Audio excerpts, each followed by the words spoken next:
आली लहर आणि केला कहर हे आमचं नेहमीचंच झाले. चला तर मग सांगते पुढे काय आहे ते. तर इथे माझं दिवसभराचं काम आवरून अवतार तर तुम्ही बघितलाच होता. नंतर मी फ्रेश झाले आणि थोड्याच वेळात आमचं ठरलं की नाही बाबा आपण ना थोडंसं बाहेर घेऊन जाऊ आयशला आणि स्वामिनीला, कारण 2 दिवस आयश तापलेला होता. आणि आमचं नेहमीचंच असं की बाबा आपलं कुठे जायचं असेल ना तर प्लॅन वगैरे काहीच नाही, मनात आलं म्हणजे आली लहर आणि केला कहर असंच आहे.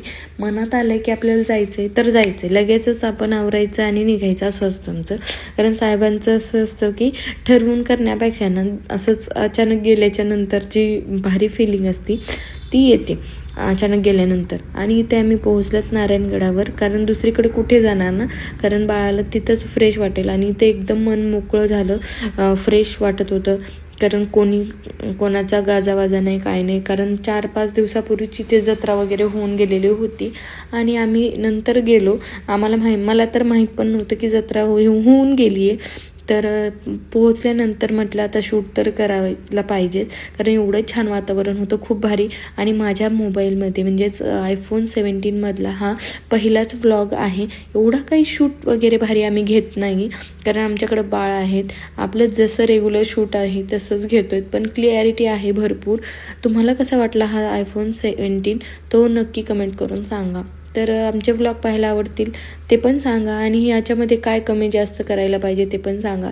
तर भरपूर क्रिएटर्स आहेत माझ्यापेक्षा खूप काहीतरी खूप छान छान कंटेंट स्वतःचे व्हिडिओ शूट करणारे आहेत, पण तरीही मला माझे व्हिडिओज बघायला खूप आनंद होतो. माझ्या बाळाला त्याचे व्हिडिओज आपण जे केली ते बघायला खूप आवडतं, म्हणून मी हे शूट करते.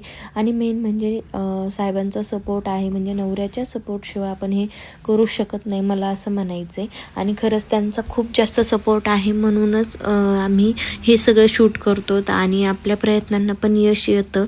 आणि इथे मी म्हटलं एक शूट घ्यावा छोटासा व्हिडिओ वॉक करून, तर लगेच आयशचं सुरू झालं की मला पण घ्यायचं आहे. पुढे आम्ही आता लगेचच निघतोय घरी. तरी साहेब बाळाला घेऊन पुढे गेले. म्हटलं ह्याचा शूट घ्यावा, तर ह्याचं असं की सोपा मार्ग सोडायचा आणि अवघड शरायचं याला सवयच लागली. मग इथून आम्ही डायरेक्ट आता घरीच निघतोय. आत्या गावाकडे गेलेलो होत्या, म्हणलं जाता जाता त्यांना घेऊन जाता येईल. कॉल केला तर त्या बोलल्या की भैया आलेत मला घ्यायला, म्हणून मग आम्ही तरी पण त्यांच्या साईडनीच गेलो त्या रस्त्याने. खूप रस्ता खराब होता, थोडा शूट वगैरे केला आणि नंतर घरी गेलो.